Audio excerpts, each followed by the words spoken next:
This is DoubleX Rider im Auto drin. Ihr fragt euch wieso ist der Idiot jetzt da am Auto fahren?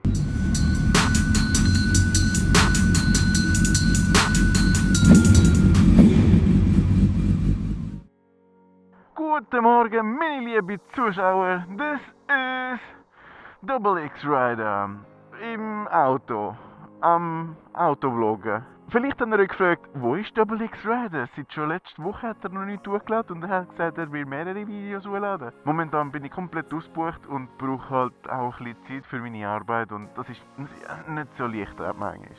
Und die Neuigkeiten sind, ich habe mir einen neuen Helm gekauft, der allerschönste. Wenn ich schon gerade den Helm genommen habe, habe ich gedacht, weisst du was, ich leiste mir auch eine richtige Kamera. Und jetzt bin ich auch ein Hero. Woohoo! Auf jeden Fall kann ich es noch nicht benutzen, weil ich noch Teile bestellt habe, ein paar Komponenten für das Mikrofon.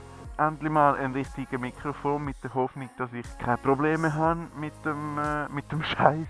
Mit dem neuen Helm, mit der neuen Kamera möchte ich gerne auch ein neues Intro machen.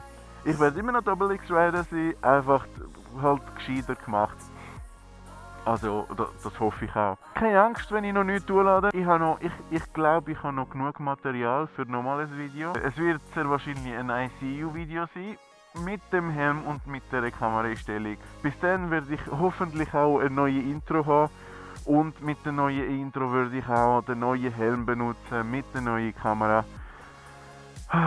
Das bin ich euch schuldig. Merci vielmals fürs Zuschauen und bis zum nächsten Mal. Ciao zusammen!